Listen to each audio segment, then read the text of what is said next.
Hi అండి, నమస్తే. నేను మీ సునీత. వెల్కమ్ బ్యాక్ టు అమ్మ చేతి వంట కిచెన్ అండ్ వ్లాగ్స్.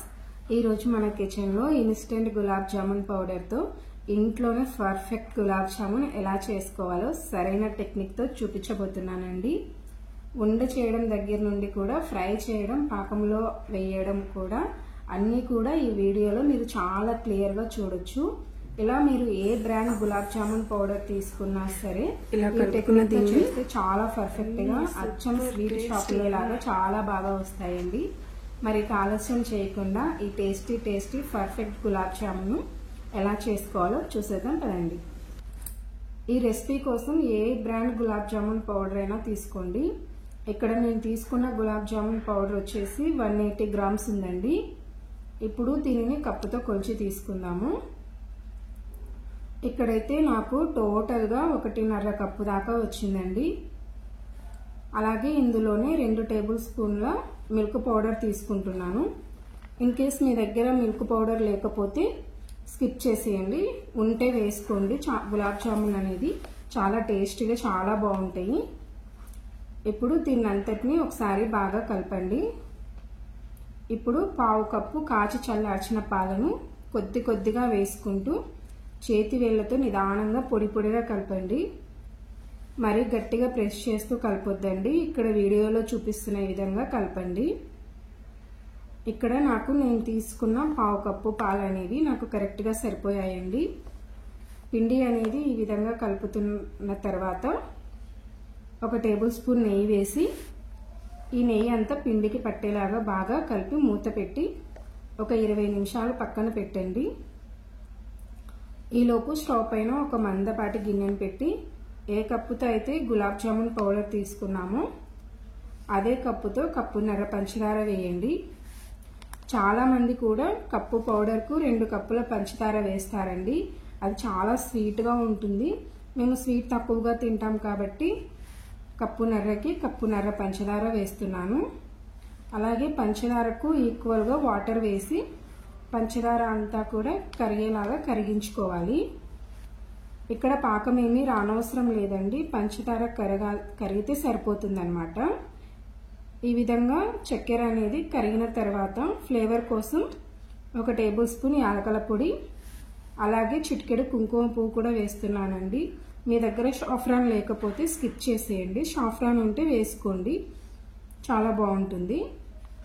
చక్కెర అంతా కూడా ఇలా పూర్తిగా కరిగిన తర్వాత స్టవ్ ఆఫ్ చేసి ఈ చక్కెర పాకం అనేది చల్లారకుండా ఉండడం కోసం మూత పెట్టి పక్కన పెట్టండి. మీరు కావాలంటే ఇది చక్కెర అనేది ఉండకట్టకుండా ఉండడం కోసం కాస్త నిమ్మరసమైన యాడ్ చేసుకోవచ్చు. నేనైతే ఇక్కడ నిమ్మరసం వేయట్లేదండి. ఇప్పుడు మనం ముందుగా కలిపి పెట్టుకున్న పిండి మూత తీసి చూస్తే చూడండి, పిండి అనేది వీడియో క్లిప్లో చూపిస్తున్న ఈ విధంగా రావాలన్నమాట. ఇక్కడ నేను చూపిస్తున్నాను చూడండి, ఈ విధంగా వచ్చి ఉండాలి. అప్పుడైతేనే గులాబ్ జామున్ అనేవి ఆయిల్లో వేసినప్పుడు కాస్త లావుగా అవుతాయి, చాలా బాగా ఫ్రై అవుతాయండి, అంటే డబల్ అవుతాయి అన్నమాట. ఇప్పుడు కొంచెం పిండిని తీసుకొని మరీ గట్టిగా ప్రెస్ చేస్తూ కాకుండా లైట్గా ప్రెస్ చేస్తూ పగుళ్ళు అనేవి లేకుండా చిన్న లడ్డూలాగా చేసుకోవాలండి. ఇలా చేసుకున్న తర్వాత వీటిని ఒక ప్లేట్లోకి తీసుకోండి. ఇలాగే అన్నిటిని కూడా ఇదే విధంగా చిన్న సైజులో చిన్న లడ్డూలాగా తయారు చేసుకొని పక్కన పెట్టుకోండి. ఇప్పుడు స్టవ్ పైన డీప్ ఫ్రైకి సరిపడా ఆయిల్ తీసుకొని ఆయిల్ వేడి చేయండి. నూనె అనేది మరీ వేడిగా అవ్వకూడదండి, మీడియం సైజులో వేడి అవ్వాలి. మరీ ఎక్కువగా వేడైతే మాడిపోతాయి అన్నమాట.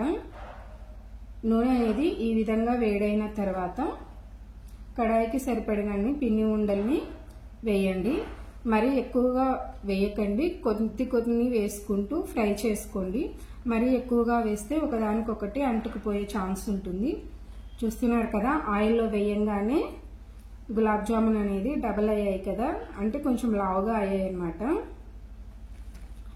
ఈ విధంగా అన్నిటిని కూడా బాగా గోల్డెన్ బ్రౌన్ కలర్ వచ్చేలాగా ఫ్రై చేసుకోవాలండి. నిదానంగా కలుపుతూ ఫ్రై చేయండి.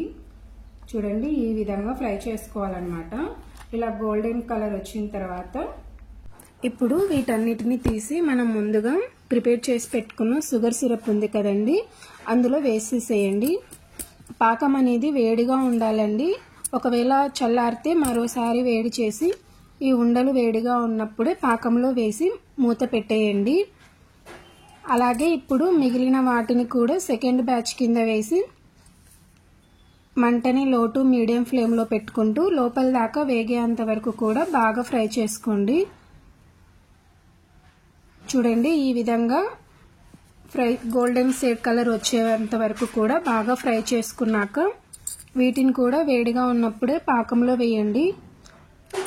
ఒకవేళ పాకం అనేది మీకు సరిపోకుంటే మరో కప్పు వాటర్ను వేడి చేసి అందులో 3 టేబుల్ స్పూన్ చక్కెర వేసి పంచదార అనేది కరిగిన తర్వాత ఆ వాటర్ని వేడిగా ఉన్నప్పుడే ఈ పాకంలోకి వేసుకోండి.